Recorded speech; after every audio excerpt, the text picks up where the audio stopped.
Lot 47. The auction house smelled like industrial solvent and bad decisions. It was a particular combination. The sharp chemical bite of cleaning fluid that never quite cleaned anything, layered over the older, deeper smell of machinery that had changed hands too many times, of metal and hydraulic fluid and the specific staleness of a building that processed transactions rather than lives. Most people found it unpleasant. Darren Hollies found it familiar in the way that only a man who had spent the better part of 31 years with his hands inside broken machines could find it familiar. It smelled, in other words, like home. He'd taken the transit line from the outer ring of Callaway Station at 6:30, earlier than he strictly needed to, because the early shuttle had better seats and because he'd been awake since 500 anyway. The loadermech job from the previous day had left a particular problem rotating in the back of his mind like a stuck gear, and sleep had been a formality more than a reality. He was built lean and a little angular, the way men get when they work more than they eat, with dark hair that needed cutting and a jaw that needed shaving and hands that told the real story of his profession in callous and faded scar, and the permanent shadow of grease in the lines of his knuckles that no amount of scrubbing entirely removed. He wore his usual off-shift clothes, worn cargo pants, a gray thermal underlayer, the old canvas jacket with the frayed left cuff that he kept meaning to replace and never did. He had his bidding pad in one pocket and a modest credit allocation in the other, and he had a plan. The plan was simple. Buy the loader mech listed in Lot 23, take it back to the garage, strip it for useful components. Keep the shop alive through the lean mid-season stretch when colonist work dried up and most of his revenue came from reselling reclaimed parts to the station maintenance pools. Come home, eat something, sleep properly this time. It was a good plan, clean, efficient, the kind of plan that got executed without complications. He had not factored in Lot 47. Callaway Station's secondary auction house occupied a converted cargo bay on level 4, which meant the ceiling was high and industrial, and the ventilation was designed for freight rather than people. And the whole space had a kind of echoing, unsentimental quality that Darren had always privately thought was appropriate for the business conducted inside it. He'd been here a dozen times over the years, buying tools, sourcing obsolete components, once picking up an entire decommissioned shuttle navigation system for less than the cost of a new circuit board. The auction house didn't care what it sold. That was both its virtue and its problem. He found a seat in the back row, which was his habit. Back rows gave you sight lines to the whole room, which meant you could see who was bidding on what, which gave you information, and information was always useful. He had his paper cup of terrible coffee from the vendor cart outside, a man named Oscar who had been serving the same aggressively mediocre blend for at least a decade and showed no signs of ambition toward improvement, balanced on his knee, and his bidding pad open on the lot list. The morning moved at the pace of these things, which was to say, slow at the front end and rushed at the back. There was a lot of industrial surplus, decommissioned scanning equipment from one of the outer ring research posts, a set of magnetic couplings in uncertain condition, several pieces of station furniture that had no business being at an industrial auction but had ended up here anyway, the way things did when processing systems weren't well organized. Darren bid on nothing, made notes on nothing, and drank his terrible coffee with the patience of a man who had learned that patience was simply efficiency applied to waiting. Lot 23 came up 40 minutes in. The loader mech was exactly as advertised, a third-generation Harwick-Bauer unit with visible scoring on the left shoulder joint and what looked from across the floor like a seized motivator housing in the lower chassis. Other bidders glanced at it and moved on. The auctioneer, a tired-looking woman named Collies who ran the floor with the exhausted competence of someone who had stopped being surprised by anything years ago, read the spec sheet in a tone that suggested she shared the room's general assessment of the unit's value. Darren bid 280 credits. Someone countered at 300. He went to 320 and watched the counterbidder, a parts dealer he vaguely recognized from previous auctions, do the math in his head and decide the seized motivator made it not worth pursuing. Collies called it at 320. Darren made a note, drank the last of his terrible coffee, and began the internal calculation of which parts from the loader mech would cover which outstanding supply costs. He was fully prepared to leave. The handler brought out Lot 47.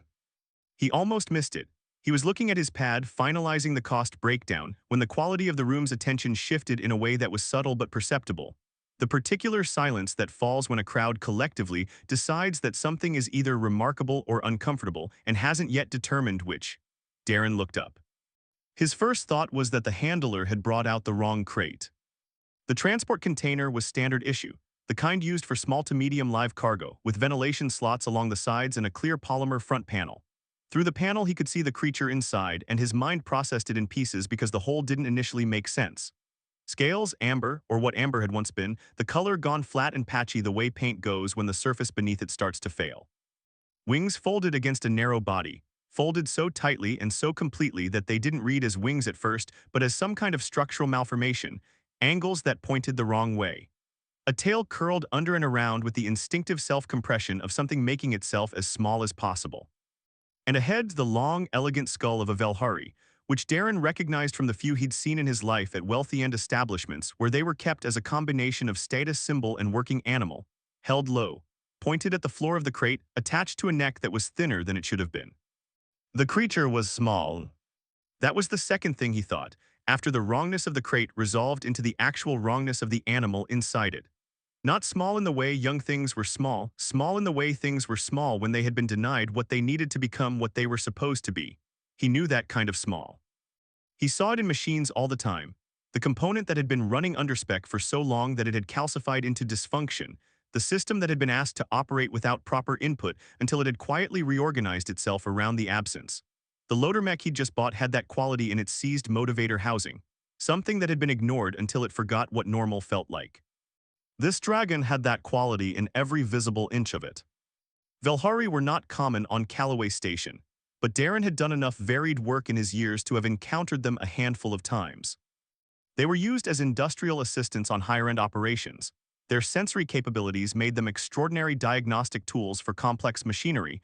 Their natural thermal regulation made them useful in environments where human-safe heating was expensive, and their intelligence made them adaptable in ways that purely mechanical systems were not.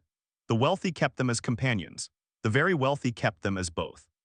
A healthy adult Velhari in prime condition was a genuinely impressive animal. The size of a large, solidly built dog, scales that caught light and threw it back in shifting colors, wings that folded neatly and extended with quiet power, eyes that watched you with an intelligence that made you choose your words more carefully than you might have otherwise. This one was barely bigger than a house cat. Its scales were the color of rust on a hull that hadn't been serviced in years, not the active, spreading rust that meant acute damage, but the old, dull, settled rust of long neglect, the kind that didn't spread anymore because it had already taken everything it was going to take. Its wings, pressed so tight against its ribs, showed the delicate architecture of the underlying bone structure in a way that healthy wings did not. The padding of properly developed muscle wasn't there. Its neck, when he looked at it properly, had the thin, corded quality of an animal that had been surviving on insufficiency for a significant period of time. Not starving, not acutely, but running on minimum input for long enough that minimum had become the body's only reference point. It sat in the crate and did not move. That was the detail that did something complicated to the underside of Darren's sternum. A Velhari in distress would typically respond to an audience, not always positively, not always safely, but responsively. A hiss, a wing spread intended to seem larger, a defensive posture.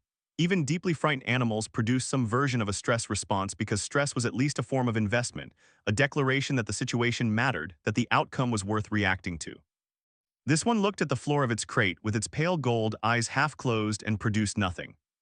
Not fear, not aggression, not curiosity about the room or the people or the fluorescent industrial lighting overhead. Just a quality of absolute depthless stillness that was not the stillness of calm, but the stillness of a creature that had reached some internal threshold, past which reaction seemed like more effort than the situation warranted. It had already decided that whatever came next didn't matter very much. Darren had seen that in machines, too. He'd never had a word for it before. Watching the dragon through the polymer panel of the transport crate, he thought that maybe the word was given up, and the thought sat in his chest like a swallowed bolt. Collies read the listing with the particular rushed neutrality of someone who was professionally committed to neutrality, but personally aware that the thing they were describing was embarrassing. Velhari subadult, approximate age 4 standard years, poor health, full ownership transfer included, no medical guarantees provided, starting bid 40 credits. The words landed in the room and settled there without moving anything. 40 credits. Darren did the involuntary math. A healthy Velhari subadult, 4 years old, not yet fully grown but past the highest risk early developmental stage, would have started at 15,000 credits minimum at a reputable animal exchange. A Velhari in poor health with solid recovery potential might go for 4 or 5,000 at a discount specialist. 40 credits was not a discount. 40 credits was a declaration of expectation.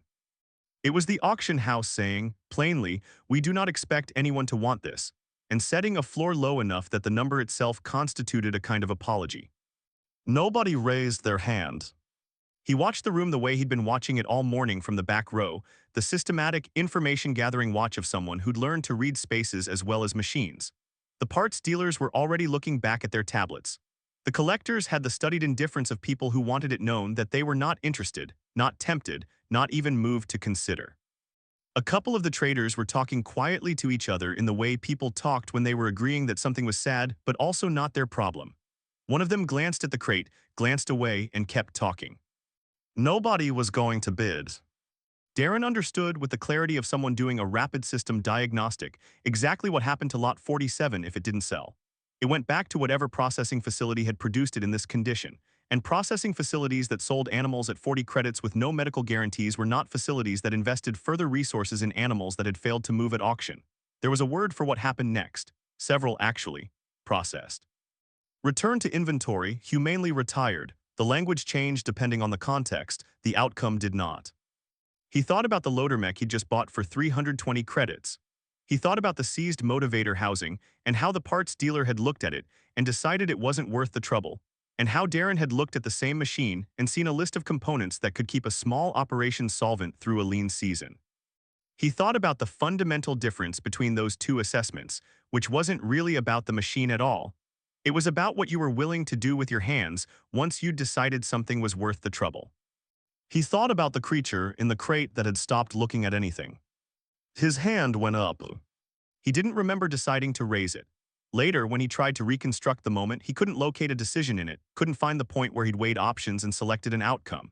There was just the room and the silence and the creature in the crate, and then his arm was extended with the bidding pad held up in the universal signal that meant this one, I'll take this one, and he was looking at Collie's instead of the crate. She blinked at him, actually blinked, a small, genuine flicker of surprise that broke through her professional neutrality, which told him something about how confident she'd been that the lot would pass without bids. 40 credits, she said, and her voice had a faint upturn on the second word that was almost a question. The room shifted, people looked. Darren felt the collective attention move toward him the way he'd felt it move toward the crate, that same quality of uncertain assessment, trying to determine if what they were observing was remarkable or simply strange. He didn't look back at them. He kept his eyes on Collie's and waited. 10 seconds. 15. Nobody countered. In the back of the room, the parts dealer he'd beaten on the loader mech had his arms folded across his chest and was watching Darren with an expression that was somewhere between confused and something that might, in a different man's face, have been pity. One of the collectors cleared his throat. Someone else shifted in their seat. The room was doing the quiet arithmetic of discomfort, adding up the variables of a transaction nobody wanted to be associated with, and arriving at the communal conclusion that the best response was to not respond at all. Sold, Collie said. The word came out quieter than her usual auction cadence, as though she was aware that the situation called for a different register than the crisp finality she usually deployed. She made the notation and moved on to Lot 48 before the room had fully finished processing Lot 47, which was, Darren thought, probably the right instinct. He sat in the back row with his empty coffee cup and his bidding pad and the slowly settling awareness of what he'd just done. 360 credits. That was his morning total, 320 for a loader mech he'd planned to buy, and 40 for a dragon he hadn't planned on at all, which meant he'd spent 40 unallocated credits on a living animal in uncertain health that he had absolutely no infrastructure to support. No appropriate habitat, no species-specific food stocks, no medical contacts in the Velhari specialist field. No experience with the care requirements of a creature that was, technically, a complex and demanding exotic animal with physiological needs he'd read about exactly never. He had a garage, he had a workbench. He had a stubborn disposition and the general mechanical principle that if something was broken and you didn't fix it, that was a choice you had made, and choices had consequences. And the consequences of that particular choice were something he'd never been comfortable sitting with. Collie's was 3 lots past Lot 47. The handler had moved the transport crate to the holding area at the side of the floor. Darren could still see it from the back row, the ventilation slots, the polymer panel, the dull amber shape inside that hadn't moved position since it had been brought out, still looking at the floor of its crate with those half-closed pale gold eyes, still emanating that quality of absolute, exhausted stillness. He thought, I don't know what I'm doing. He thought that's been true before. He stood up, tucked the bidding pad in his pocket, and went to arrange collection. The paperwork for a live lot transfer was more than the paperwork for a machine, which he supposed made sense and which he managed without difficulty. The facility representative who processed the transfer, a young man who kept looking between Darren and the manifest with an expression suggesting he was trying to work out if this was some kind of clerical error, walked him through the health disclosure documentation with the apologetic thoroughness of someone who had been legally advised to be thorough, and was personally aware that the disclosures were not reassuring. Malnourished, the documentation said, chronically under-resourced during critical developmental window, scale condition consistent with prolonged thermal contact deficiency, behavioral indicators suggest significant stress history, not recommended for owners without experience in Velhari husbandry. Darren signed where he was supposed to sign. The young man looked at him. "You've kept Velhari before?" he asked, in the tone of someone hoping the answer would be yes but expecting the answer would not be. "No," Darren said. A pause. "There are resources. I'll find them." Another pause, shorter this time. The young man seemed to be assessing him and arriving at some conclusion that he chose not to articulate. He completed the transfer documentation and handed over the transport crate's handling bar without further comment. Darren took hold of it. Through the polymer panel at a distance of about 18 inches, he could see the creature properly for the first time. The detail of the patchy scales, the precise degree of the wing fold, the specific quality of the breathing, which was shallow but regular. The way the tail was wrapped around the feet with the careful completeness of an animal that had learned to keep itself together through its own effort, because nothing external had been reliable enough to depend on. The pale gold eyes didn't move toward him, didn't track, kept their fixed, half-focused orientation toward the floor of the crate as though the floor was the only surface that had proven consistent enough to be worth attending to. Darren stood there for a moment in the converted cargo bay that smelled like solvent and decisions, holding the handling bar of a transport crate containing 40 credits worth of given-up dragon, and felt something settle in his chest with the quiet inevitability of a component finding its proper seat. He had a garage, he had a workbench, he had a disposition that didn't know how to look at something broken and walk away, and he had 40 credits worth of proof that this failing was apparently not limited to machines. He didn't know what he was doing. He'd figure it out. He always did. He picked up the crate and walked toward the exit, and the auction house kept moving behind him, indifferent, already on to the next lot, as though lot 47 had never been anything worth stopping for. Darren thought privately that it had been wrong about that.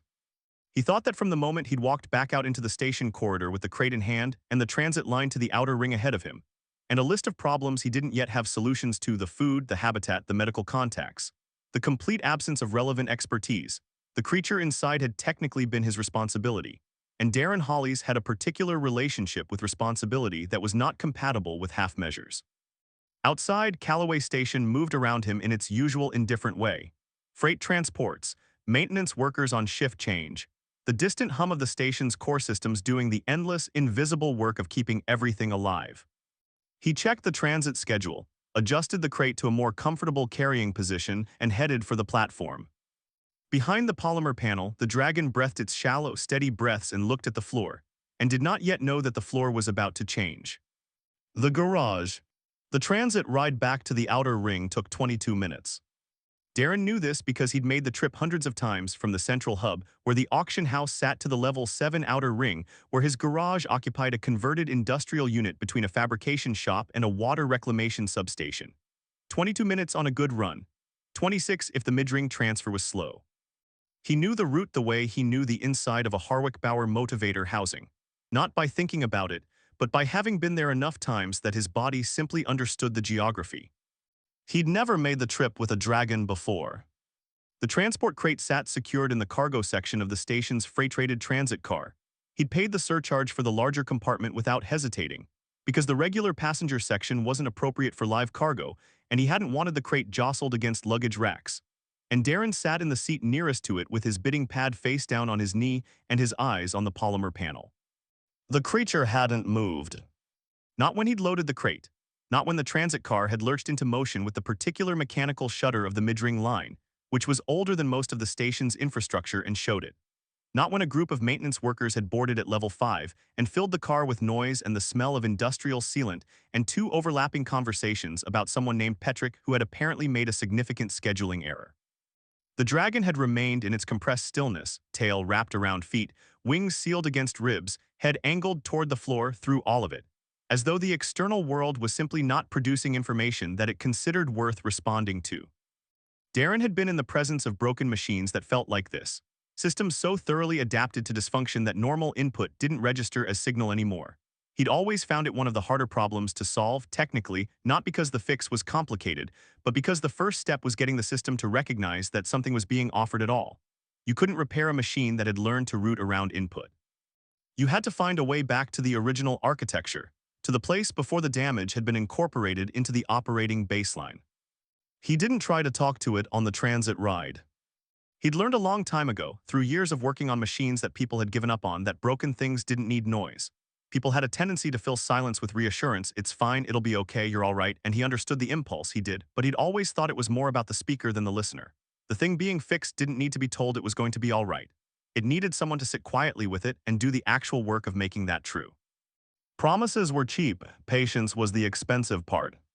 He watched the polymer panel for 22 minutes, and the dragon breathed its shallow breaths, and Darren thought about his garage and what he needed to rearrange before they arrived. The garage at Unit 14, Level 7 Outer Ring, Callaway Station, was not a large space. It was, however, a very thoroughly used one.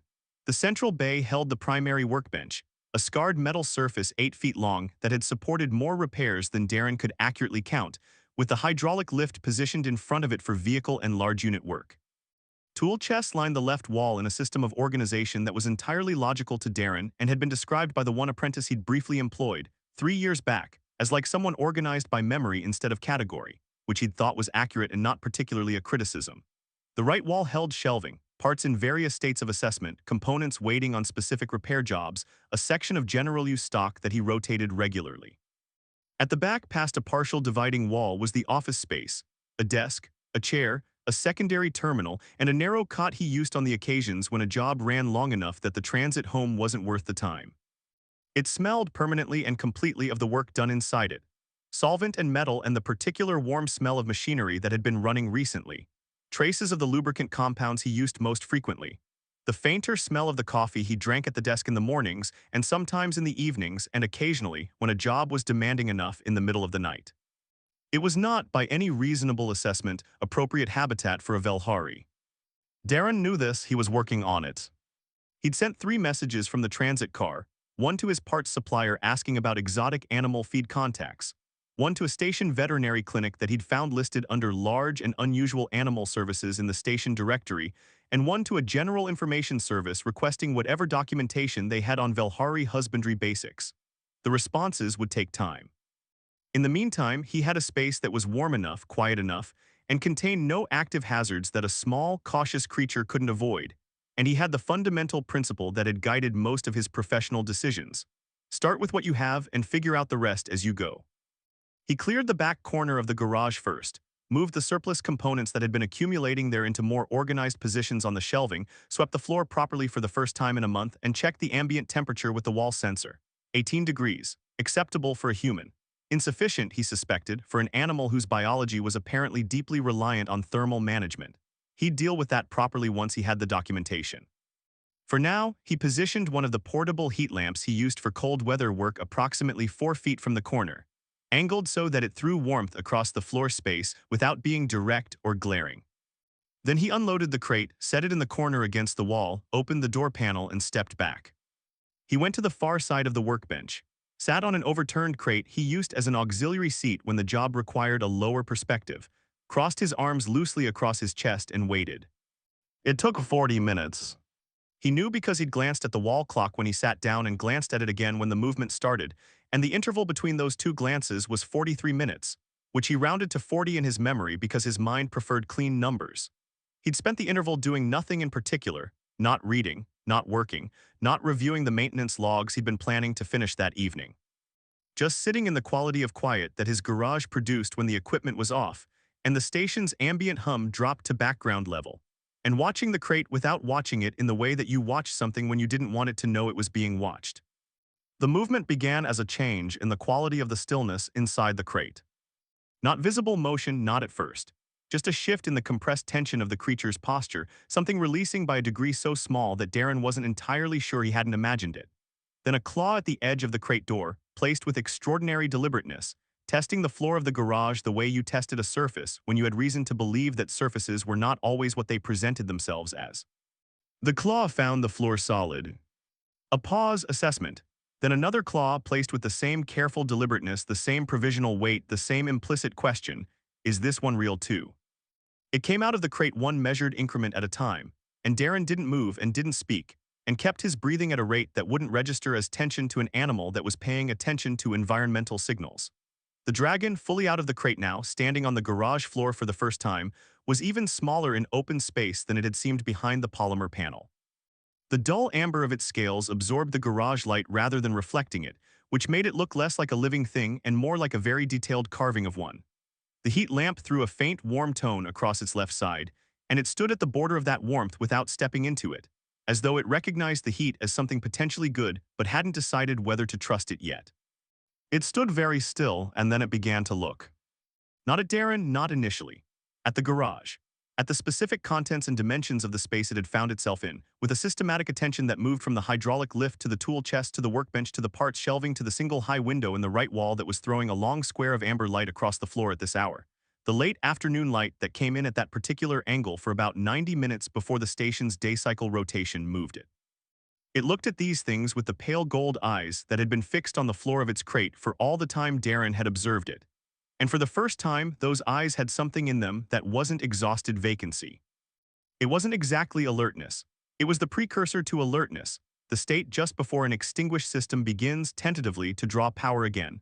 The state of a machine that has been restarted after a long shutdown, running its initial diagnostics, not yet sure whether the environment will prove stable enough to warrant full operation. The nose dropped, scenting. Solvent, obviously, that was everywhere. Metal, the particular complex smell of multiple alloys in various states of use and repair. The coffee he'd had at his desk at noon and hadn't cleaned up. The faint trace of the protein wrap he'd eaten for lunch, the wrapper still in the bin by the desk.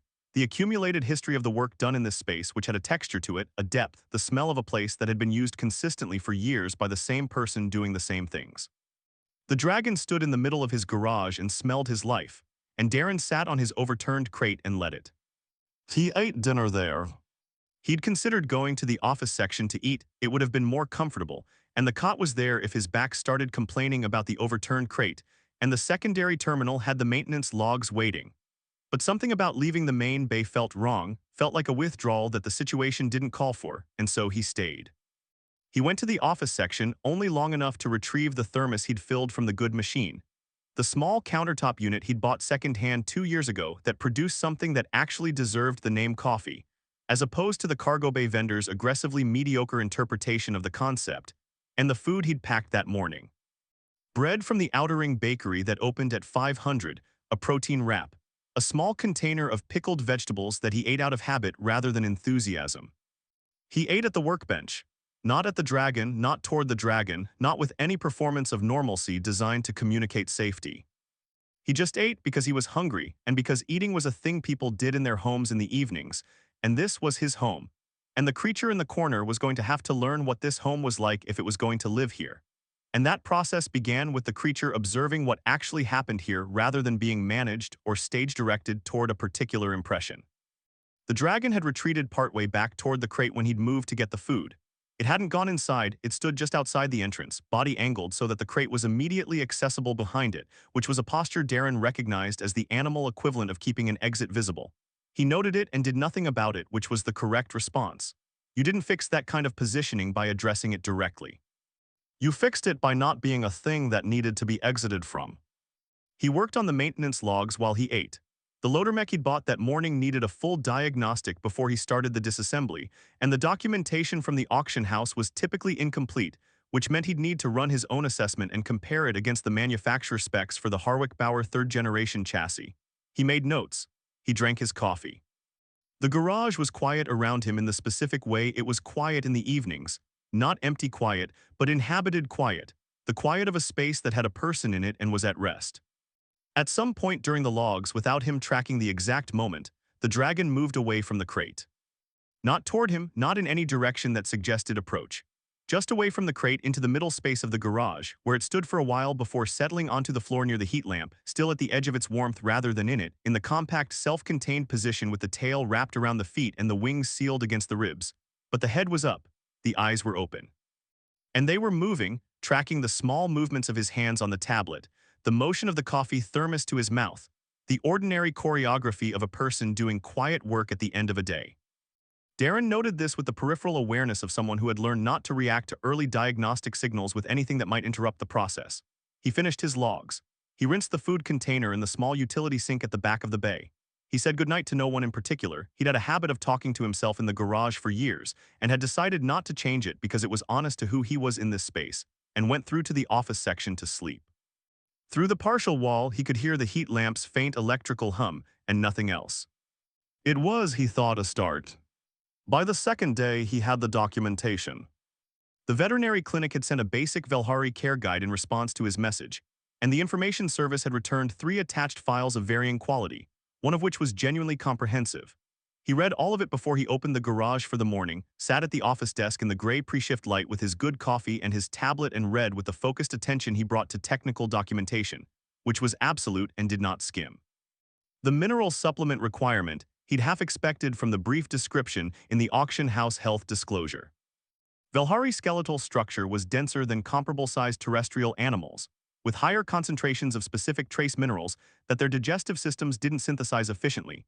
They needed dietary supplementation or they gradually depleted their own reserves, which produced the kind of chronic low-grade skeletal compromise that showed up as lethargy and scale condition changes before it progressed to anything structurally serious, manageable if addressed consistently. The warmth requirement was the one that stopped him.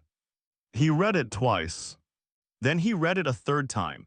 In the specific way he reread technical specifications when the first reading had produced an implication that he wanted to verify before accepting. The documentation was clear. Velhari were not simply warm-blooded in the standard sense. Their thermal regulation was deeply tied to their social architecture in ways that evolution had apparently decided were efficient enough to keep. They required contact warmth, not ambient warmth, not radiant warmth, not the warmth of a heat lamp positioned at the appropriate distance. The warmth of direct physical contact with another living body, specifically one whose thermal output was consistent and whose presence was associated with safety. In the wild, this was handled by proximity within a bonded group. Velhari were communal animals that slept in physical contact with their companions and spent significant portions of their active hours in close physical proximity. In domesticated contexts, the bonded handler substituted for the social group. It wasn't optional, it wasn't a comfort preference. It was a physiological requirement, as basic as the mineral supplements, as non-negotiable as adequate food. Without regular warmth contact, the documentation said, domesticated Velhari experienced progressive metabolic slowdown. Their digestive efficiency dropped. Their immune function declined. Their scale condition deteriorated. He recognized this. The rust-dull patchy scales on the creature in his corner were described in clinical terms that matched exactly what he was looking at. Without intervention, the process continued until the animal's system could no longer maintain basic function. The documentation used the phrase thermal isolation cascade, which was the kind of clean technical language that meant something terrible was happening slowly. He looked up from the tablet. The dragon was in the corner, just visible through the partial wall in its compressed position near the heat lamp that was not, he now understood, providing anything like what it actually needed. Its scales caught the morning light, or rather didn't catch it, absorbed it. The same dull, flat absorption that he'd noticed at the auction house that he'd read as neglect without understanding the specific mechanism of neglect until right now. Something moved in his chest that he spent a moment identifying. It wasn't quite sorrow, though it had that quality. It wasn't quite anger either, though it had that quality too. It was closer to the feeling he got when he traced a machine's malfunction back to its root cause and found that the cause was not complexity or hard luck or the inevitable entropy of worn components, but a simple, specific, entirely avoidable failure of maintenance. Someone had known or should have known what this animal needed. The documentation he was reading was not obscure. The information was not difficult to locate. A Velhari in the care of anyone who had done the basic research would not have spent however many months developing a thermal isolation cascade, would not have arrived at an auction house at 4 years old weighing less than it should, with scales the color of a hull left out in recycled air, with pale gold eyes that had stopped tracking the room because the room had stopped being worth tracking. Someone had not done the basic research, or had done it and decided the requirements were inconvenient. He sat with that feeling for a moment, let it settle into something functional rather than something that consumed energy he needed for the work. And then he closed the documentation file, opened his contacts, and sent a message to the Outering Market's exotic animal supply vendor asking about Velhari-specific supplement stocks. Then he went into the garage and got to work. The supplement acquisition required a trip to the market that he hadn't planned for, which cost him 2 hours he'd allocated to the Loadermech diagnostic. He went anyway. The vendor, a compact, efficient woman named Sarat who ran the exotic animal supply section of the Outer Ring market with the organized precision of someone who had made peace with dealing in obscure inventory, had given him the sideways look he'd anticipated when he described what he was looking for. It was the look of a professional assessing an amateur, measuring the gap between what the amateur was asking for and what they appeared equipped to do with it. He described the animal's current condition as accurately as he could. She'd listened without interruption, which he appreciated, and then spent 4 minutes locating stock that she confirmed was current and correctly concentrated for subadult Velhari, and a further 2 minutes explaining the dosage calculation he'd need to apply based on body weight, which she'd also shown him how to estimate without a proper scale. He'd bought 3 weeks' worth of supplements, and a bag of the soft food she recommended as the best carrier for the powder, and he'd carried it back to the garage on the transit line with the same focused intention he brought to sourcing any critical component. Back in the bay, he mixed the first dose with the careful precision of someone following a technical specification, not approximately, not estimated, but correctly, the right proportion of supplement to food, evenly distributed through the soft base so the animal couldn't selectively avoid it. He set the dish on the floor 4 feet from the crate, not close enough to require the dragon to approach him to reach it. Far enough that eating it was a unilateral decision that involved no particular negotiation. Then he went back to the workbench and the loader-mech diagnostic and did not look at the dish. He heard the movement eventually, the small, careful sounds of an animal approaching something on a floor it had not fully decided to trust. He didn't look, kept his eyes on the motivator housing he was documenting. The sounds continued for a while and then stopped, replaced by different sounds, and then those stopped too. When he glanced over, the dish was empty. The dragon was back near the crate, watching him with its head up, and its pale gold eyes direct and alert in a way that they hadn't been the night before. Something had shifted in them. Some small incremental increase in engagement that was almost not there and was entirely there. The first tick of a gauge beginning to move off its lowest reading. Darren looked at it for exactly as long as it took him to register the empty dish and the changed eyes. Then he looked back at the motivator housing. "Good," he said, to no one in particular. The third day it moved closer. Not dramatically, not in a gesture that announced itself. He'd been at the workbench for 2 hours in the afternoon, working through the engine block that had been waiting since before the auction, and when he'd sat back to give his hands a rest and check his reference diagrams, the dragon was approximately 3 feet closer to the workbench than its previous position. Not at the workbench, not approaching actively, simply nearer. He noted it and returned to the engine block. The fourth day it sat within arm's reach. This one he did notice in real time, because the transition from 3 feet away to within arm's reach was a significant increment, and because the sitting was not tentative.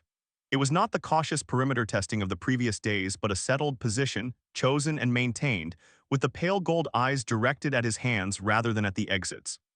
He was working on a particularly fiddly valve assembly, the kind that required sustained fine motor attention, and produced results slowly enough that an observer with any intelligence would recognize the pattern, problem, approach, incremental adjustment, assessment.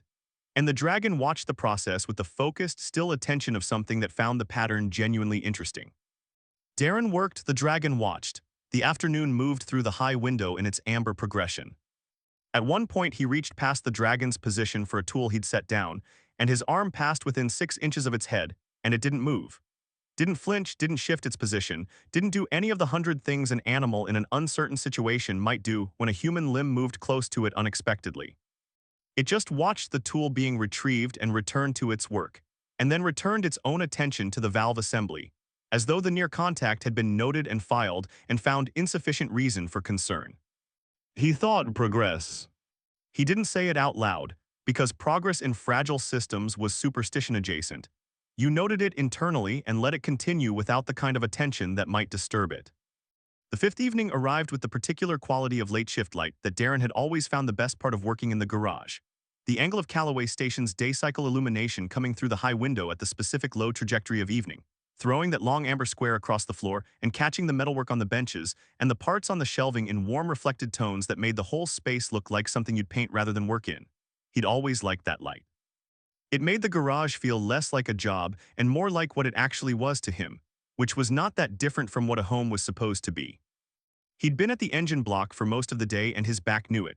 He sat back against the workbench leg with his legs extended, letting the lower lumbar muscles register their complaint and then settle, looking at the day's progress on the valve assembly with the critical but satisfied eye of someone who had done good work and was aware of it. The evening was quiet. The heat lamp hummed. The station ambient hum ran underneath everything like a bass note that had been there so long he only heard it in moments of particular stillness. He felt the weight before he registered what it was. Small, deliberate, warmer than the air around it, warmer than the floor. A concentrated warmth that pressed against his calf with the specific intentionality of something that had made a decision and was following through on it. He looked down. The dragon had settled against his leg, not touching dramatically, not climbing, not demanding, just placed.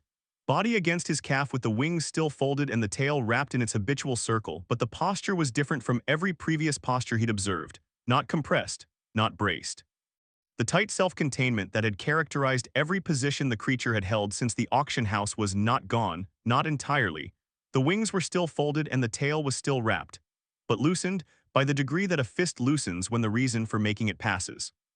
The eyes were half closed, not in the exhausted vacancy of the auction house, but in something different, a quality of close that was not shutdown but settlement. The difference between a system in failure mode and a system in rest mode, and Darren knew that difference better than almost any other he could name. The resonance started low. Not sound, not quite, more like a frequency below proper sound, something felt in the bones of his calf and the floor beneath him rather than heard by the mechanisms of his ears. It had a rhythm to it, a steady cycling pulse like an engine that had been cold-started and was now running at idle, working through its initial cycle, finding its operating temperature. Not full power, not even close to full power, but running. Actually running, all systems present and functional, the kind of idle that was not shut down but the precursor to something more. He sat with it for a moment, sat with the weight of it and the warmth of it and the extraordinary improbability of it, 40 credits and one impulsive raised hand and 5 days of patience, and supplement doozing and not looking and working quietly on an engine block, while something small and broken gradually renegotiated its relationship with the concept of safe. Then he reached down very carefully, slowly enough that the motion was readable, predictable, not a surprise, and laid his hand along the dragon's side. The scales were warmer than he expected, not the dull passive cool of something losing heat but actively warm, the warmth of a metabolism that was doing what metabolisms were supposed to do, processing, functioning, present. Under his palm he could feel the resonance directly now, the full frequency of it, and it deepened when his hand settled, dropped in pitch and increased in steadiness, the way an engine's idle deepened and smoothed when it reached proper operating temperature. Darren looked at the engine block on the workbench, the amber light on the tools, the high window going toward dark, the specific quality of the evening in his garage that he'd spent a decade building into something that felt like the thing it was. He thought about lot 47, 40 credits, the room that hadn't raised its hand and the creature that had stopped expecting it to. He thought about the loader mech he'd come to the auction to buy, which was currently in the corner waiting on its diagnostic, and the spare parts he'd intended it to be. He supposed, sitting on the floor of his garage with the amber light going long and a small warm weight against his leg, and a resonance moving through the bones of his hand like the fundamental frequency of something finally at rest, that he had found spare parts. Just not the kind that fit any of the machines he'd been planning to fix. He kept his hand where it was. Outside, Callaway Station turned through its cycle, indifferent and vast and continuous. Inside the garage at Unit 14, Level 7 Outer Ring, the light went golden and then amber and then the long deep gold of a day ending properly, and a mechanic sat on the floor with his back against the workbench and his hand on a small creature that had spent long enough in the cold and was now incrementally, slowly, one careful day at a time, finding its way back to warm. The resonance ran steady. The evening held. What warmth builds? 6 weeks was not a long time. Darren had worked on jobs that lasted longer, the full rebuild contracts, the ones where a colonist brought him something so thoroughly compromised that the repair was less a procedure and more an archaeology, an excavation of what the machine had originally been before time and neglect had buried it. Those jobs could run 2 months, 3, the kind of sustained effort that required a different kind of patience than the quick diagnostic fixes. 6 weeks was mid-range in the calendar of his professional life, not short, not long. It was, however, enough time to change a great many things. He noticed the scales first on a Tuesday morning, or what passed for Tuesday on Callaway Station, where the day cycle was station-regulated rather than solar, and the names of days were largely a social convention that people maintained out of collective habit. He'd been at the workbench doing the initial assessment on a cooling system that a colonist had brought in the previous afternoon, and Hex had been in his customary morning position on the hydraulic lift, which he had claimed as personal territory approximately 8 days after arriving in the garage and had not relinquished since. The lift ran warm, a minor thermal inefficiency in the hydraulic mechanism that Darren had been meaning to address for 2 years, and had not addressed because it didn't affect function, and because, lately, it served a purpose he found he didn't want to eliminate.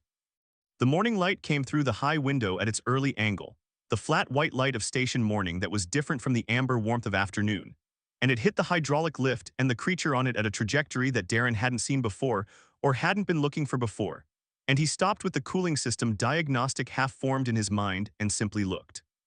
There was amber in the scales. Not the dull, absorbed, rust-colored amber of Lot 47, not the flat, defeated tone of a surface that had forgotten what it was supposed to do with light. Actual amber, the real version, the color that amber was supposed to be, warm and deep and carrying something inside it the way good amber did. It was a patch, not a transformation. A section along Hex's left shoulder and partway down his flank, where the scales had shifted in their base tone from the color of long neglect to the color of what had been underneath the neglect all along, waiting for conditions to change. Darren looked at it for a long moment.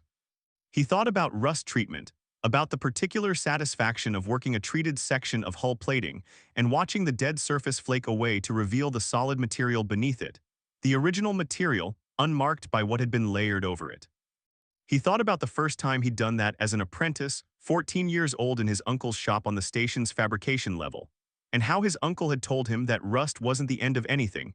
It was just evidence that something had been left too long without attention, and the material under it was usually fine. He'd thought about that a lot over the years. He thought about it now, looking at the patch of real amber on Hex's shoulder in the morning light, and something in his chest did a thing that he didn't have a precise word for, but that felt like a specific kind of satisfaction. Not the satisfaction of a completed job, but the satisfaction of a job that was going right, which was a different, and in some ways better feeling because it still had more ahead of it. Good, he said to no one in particular. Hex opened one pale gold eye, regarded him with the expression that Darren had come to understand as mild acknowledgement, and closed it again. Darren went back to the cooling system. The name had happened at the end of the second week. He hadn't planned to name the creature. He'd been aware in a practical way that referencing it as the dragon in his own internal monologue was going to become cumbersome over time, and that some designation would be necessary, but he hadn't sat down with the intention of choosing one. Names, in his experience, arrived rather than being selected. The right one appeared when the thing being named had revealed enough of itself to make the right name obvious. He'd been reaching for the torque calibration tool, a small, specific instrument that lived in the third drawer of the left tool chest, and was, critically, nowhere near the hydraulic lift, when he'd found Hex sitting on it. Not on the tool chest, on the tool. On the specific, small, precision instrument he needed at that precise moment, positioned with an exactness that could not have been accidental, with his tail wrapped around his feet and his eyes half closed in the expression of a creature at perfect rest, who had no particular awareness of or concern for the logistical problem it had created. Darren had stood there for a moment looking at the situation. "You're a curse," he said, "you know that." The pale gold eyes had opened, blinked once with the slow deliberateness of an animal that did not feel the observation required urgent response, then closed again.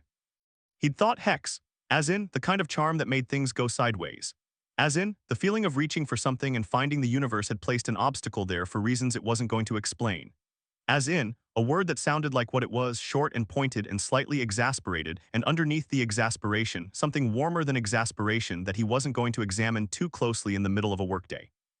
He'd picked Hex up gently with both hands under the ribcage the way he'd learned worked best, moved him approximately 18 inches to the left, retrieved the torque calibration tool and set Hex back down.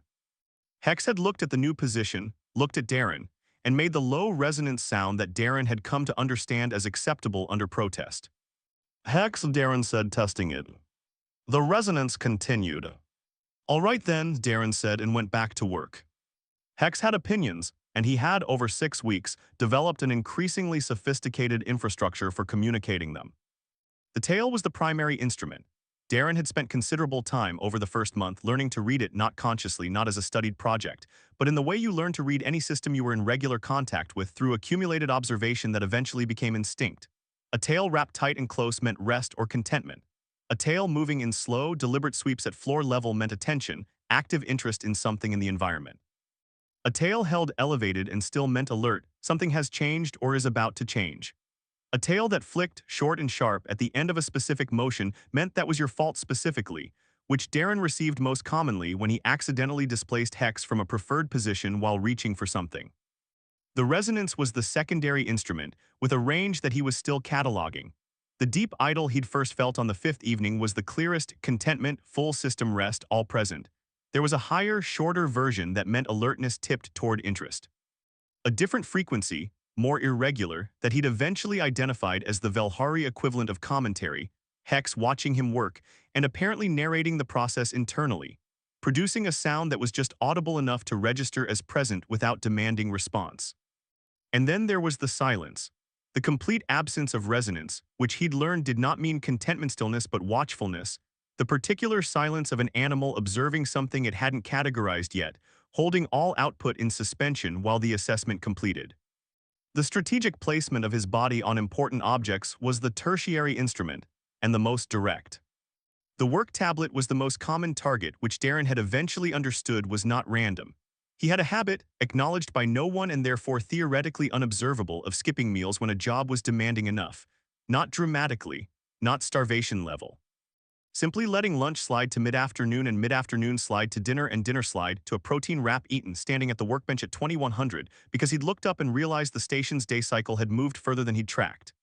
It was an old habit, developed in his early independent years when margins were thin and stopping for food felt like stopping for an indulgence he hadn't earned yet. Sometime in the third week, Hex had apparently decided this was unacceptable. The mechanism was consistent. When Darren's mealtime passed without meal-adjacent activity, Hex descended from the hydraulic lift, crossed the garage floor with purpose, and sat on the work tablet. Not on the workbench. Not somewhere nearby in a way that might be interpreted as coincidence. On the tablet specifically, with a position that covered the screen and the input surface entirely and communicated, with a clarity that required no translation, that the device was not currently available for use. The first time Darren had attempted to move him, Hex had applied passive resistance, not aggression, not distress, simply a settling of weight and a quality of stillness that made it clear that this position had been chosen with intention and would not be vacated without reason. Darren had looked at the covered tablet, looked at Hex, looked at the wall clock and done the involuntary calculation of how long since he'd eaten. 4 hours and 20 minutes. He'd gone to the kitchen section, made food and eaten it properly. When he returned, the tablet was unoccupied. Hex was back on the hydraulic lift, eyes half closed, tail wrapped in the contentment position. Darren had stood there for a moment with his empty plate. "Don't make a habit of that," he said. Hex made the low resonance sound that Darren was privately beginning to categorize, as "I will absolutely make a habit of that."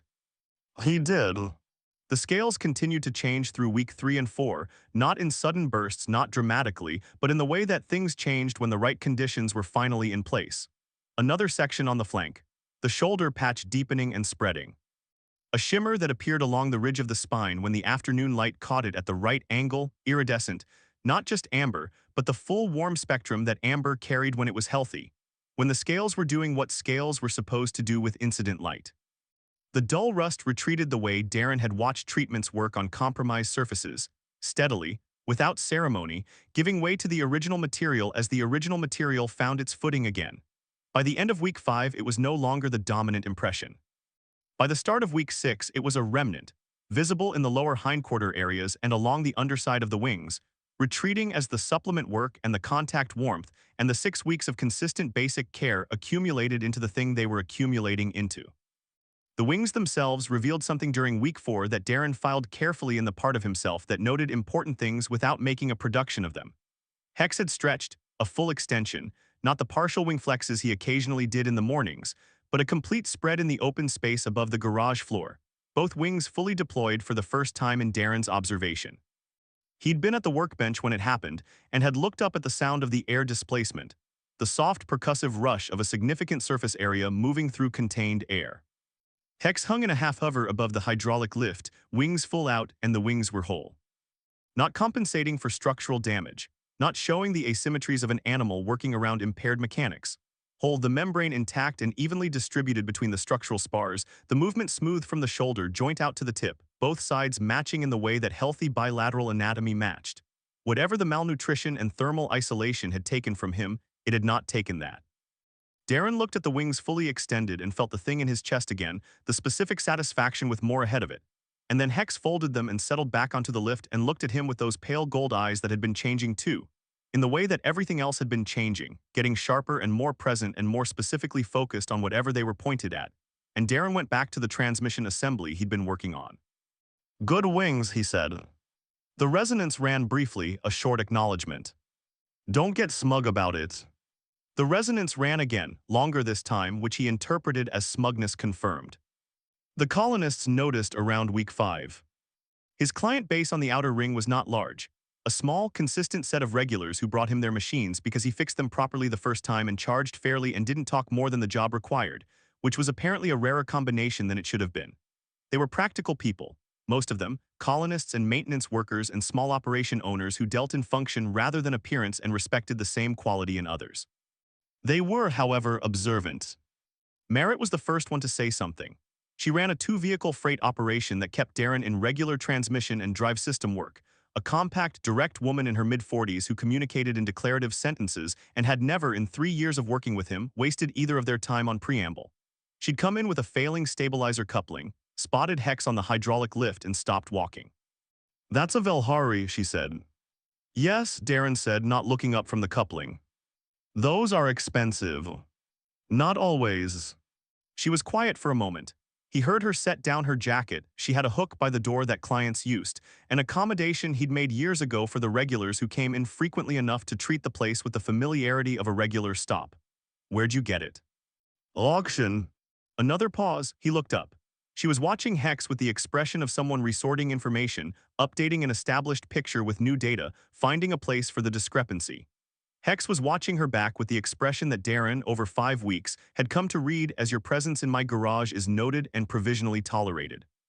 "He looks good," Merritt said, "healthy."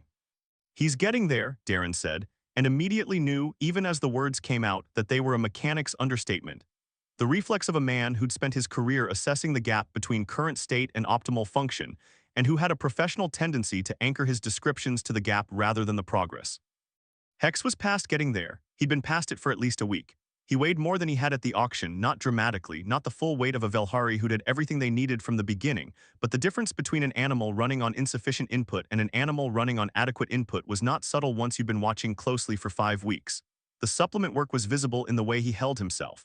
The contact warmth was visible in the scales. The simple fact of consistent, sufficient food was visible in everything. In the way he moved, which had gone from the cautious, minimal expenditure motion of an animal rationing its own energy to the easy, deliberate movement of one that had stopped doing that calculation, because the calculation was no longer necessary. Merritt watched him for another moment. Hex held the gaze with the unhurried confidence of an animal that had decided this particular human was insufficient reason to relocate. "He looks more than getting there," she said, with the tone of someone correcting an underestimate. Darren didn't answer that. He handed her the coupling assessment and they talked about the repair timeline, and Hex returned his attention to the garage interior with the air of a creature whose opinion had been vindicated by an independent source, and who found the entire proceeding satisfactory. Other clients made similar observations over the following days, in their various registers. One of the younger colonists, a man named Bessel who brought his personal transport in twice a month, and talked more than anyone Darren regularly interacted with, spent a full 10 minutes asking questions about Velhari that Darren answered with varying degrees of completeness. A woman who ran the fabrication shop 2 units down stopped in to drop off a referral, and ended up standing in the garage doorway for several minutes watching Hex watch the work in progress, and left without mentioning what she'd originally come in for.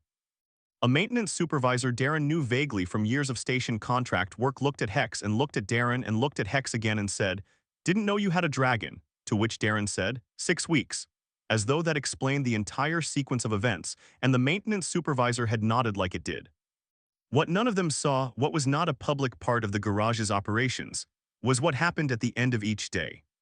It happened without variation, without schedule, without signal, without any particular setup on Darren's part. It simply happened with the consistency of a system that had found its operating pattern and had no reason to deviate from it.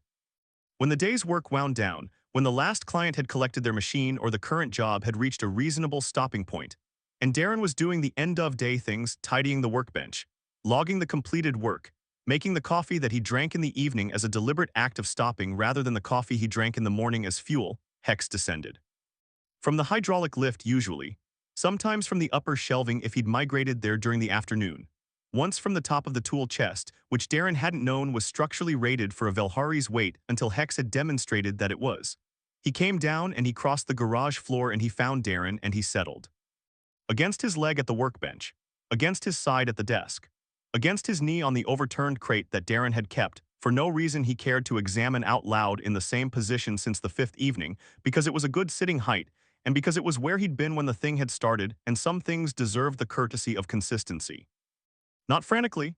This was important and Darren had thought about it, had registered it as significant that Hex didn't arrive at the end of the day with any urgency, with any of the desperate seeking contact behavior that the documentation described in severely contact-deprived animals. The documentation had made it sound like something to watch for, a symptom of insufficient intervention, the animal that needed contact so badly it had lost the ability to approach it with any equanimity. Hex approached it with complete equanimity. He arrived and settled in the particular way that things settled when they were in their right place. Not with relief, because relief required the preceding experience of wrongness, and whatever Hex was expressing at the end of each day had moved past relief. It was simply rightness. The direct, uncomplicated rightness of a thing that knew where it was supposed to be and was there. Darren would feel the warmth of him against whatever surface they were sharing, the specific alive warmth of a metabolism doing its proper work. The warmth that had been tepid and uncertain on the fifth evening and was now full and consistent. The warmth of an animal that had enough of everything it needed, and whose body had reorganized itself around that sufficiency. He would rest his hand on the amber gold scales, now bright under his palm in a way they hadn't been when he first placed his hand on them 6 weeks ago, and the resonance would start. Deep and steady, the full frequency of it, not the tentative first cycling of an engine finding its temperature, but the settled, confident idle of a system at proper operating temperature, all processes running, nothing held in reserve. It moved through his hand and up his arm with the quality of something that had always been there and was simply, finally, unobstructed.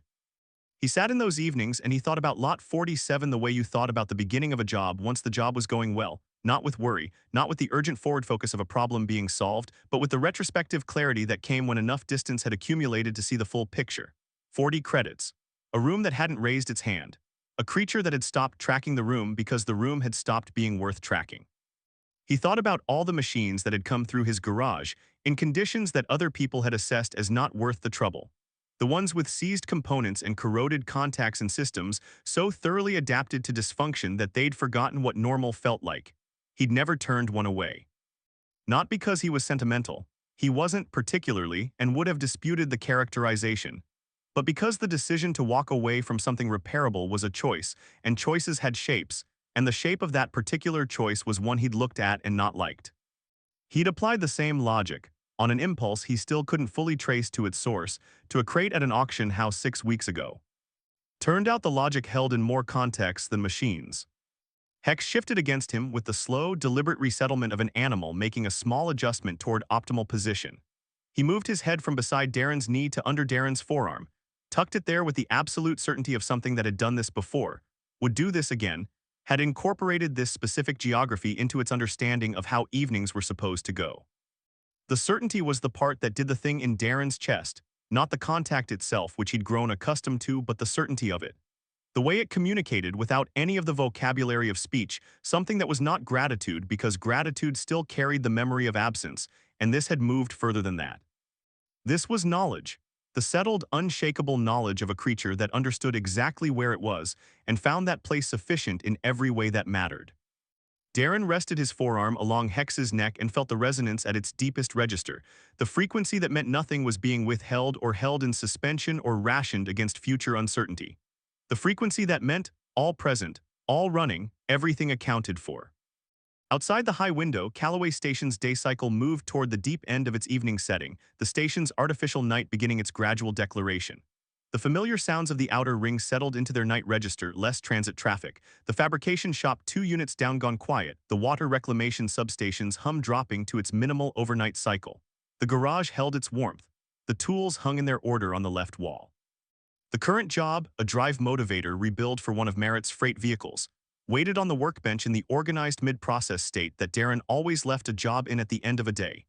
Everything that had been done clearly done, and everything that remained clearly remaining, and the path between them unambiguous.